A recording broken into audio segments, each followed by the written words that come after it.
The finals of the Digicel Schools National Football Championships East Coast Zone after beating Golden Grove Primary top 4-0 in the first semi-final. Joshua Liverpool opened the scoring in the 16th minute. He expressed confidence of retaining the East Coast title after they had lost it to Ansgrove in 2016. He expressed the comeback win against IBE as the hardest hurdle. Very confident because of the comeback against IB when we won the game. I was very excited. We on to the final, playing strong, ready for the opponent. Jamar Robinson scored 2 goals for Annandale. He praised the overall team effort. I feel good winning 4-0 and appreciated very much the whole team. No wonder I scored 2 goals, but I appreciate my whole team for coming out here and being victorious today.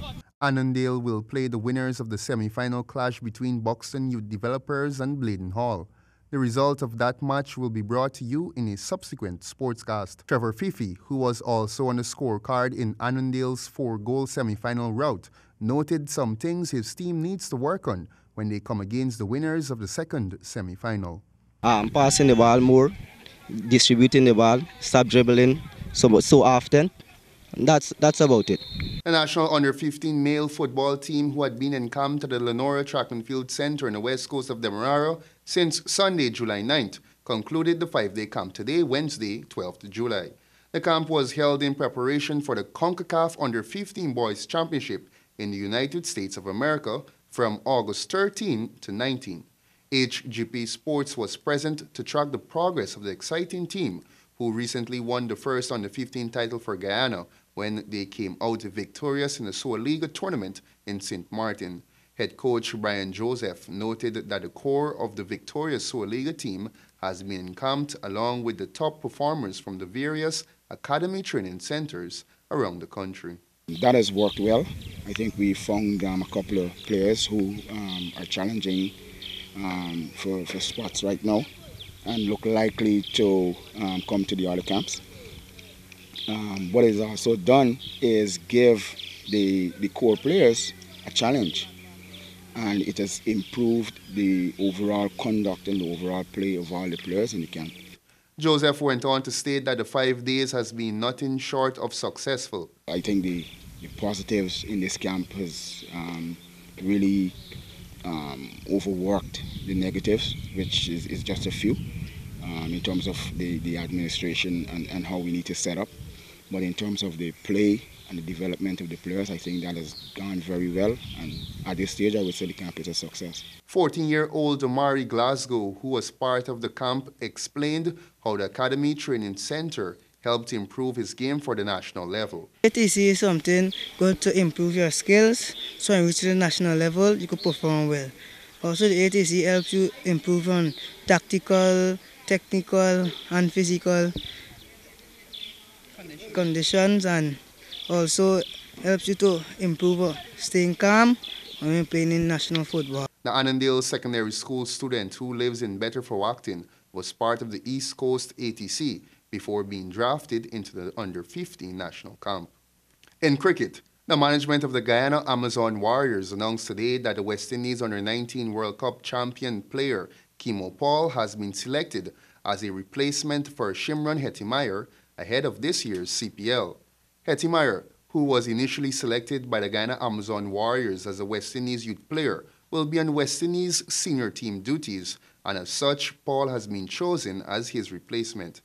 Paul, who was Hettimeyer's deputy when the West Indies under-19 team won the Youth World Cup in 2016, made his List A debut in January 2015, playing for the West Indies under-19s in Tobago. In March this year, the 19-year-old right-handed all-rounder's first-class debut was overshadowed by injury at the Queen's Park Oval, but came back with a tournament-winning 6-wicket haul at Providence for the Guyana Jaguars. The 5th edition of the Hero Caribbean Premier League opens on August 4 in St. Lucia, and the final is set for September 9 in Trinidad. Guyana Amazon Warriors full squad reads Martin Guptill, Ryan Emrit, Sohail Tanvir, Chadwick Walton, Christopher Lynn, Rashid Khan, Jason Mohammed, Stephen Taylor, Veersamy Pomal, Roshan Primus, Gajanant Singh, Asad Fuddin, Stephen Jacobs, Keon Joseph, Stephen Ketwaru, Kimo Paul, and Muhammad Ali Khan. In hockey, the annual Noble House Goals Galore Indoor Hockey Championships got off to an exciting start on Monday evening at the National Gymnasium, with reigning champions, the Pepsi Hikers, posting the most emphatic performance of the evening with 19 unanswered goals. The tournament, which follows a unique concept of teams being awarded goal handicaps at the beginning of the tournament, allows junior sides to compete against the more mature and experienced sides. The top-ranked Pepsi Hikers entered their match against Old Fort Gosh with a 14-goal deficit due to the handicap given to the younger side. The Hikers dominated possession and made it a long night for Gosh as they were subjected to chasing the ball around the floor and taking it out of the net. The Hikers had scored 8 goals by the half to make it 14-8 in favor of Gosh, but the Hikers netted 11 more in the second half against the tiring Gosh to come out with 19-14 victory. National striker Arroyo Branford led all scorers with 8 goals. Jamar Jasano, Shane Samuels, and Andrew Stewart each had hat-tricks, while Devin Monroe and Robert France scored 1 each, all for the Hikers. The youngest men's side in the competition, Old Fort Warriors plus 20, suffered an opening defeat to senior counterparts Old Fort Dam positive 8, with the latter securing a 24-20 win. With the Warriors starting the match with 20 goals in their favor due to the handicap, the Warriors were the only side to score with 7 in the first half and 9 in the second for the win. Saints Hockey Club Old Dogs, positive 12, managed to overcome the Hikers Hockey Club recruits, positive 14, by 17-16 in the final men's clash of the evening, while the Old Fort Shooting Stars upstaged the youthful GCC Spartans by 14-13 in a ladies' matchup. The tournament continues on Wednesday, Friday, and Saturday of this week, with the finals scheduled to begin at 18:40 hours on Saturday. Regional news. The CONCACAF Gold Cup continued last night with 2 matches. Both those matches ended in draws. Details to follow. The first of 2 matches played last evening was between South Americans French Guiana and Honduras.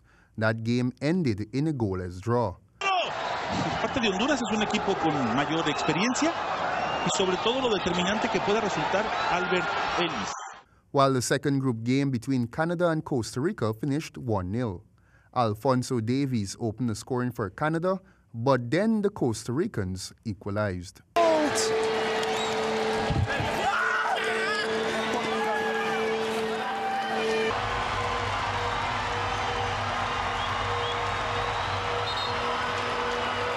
His third international goal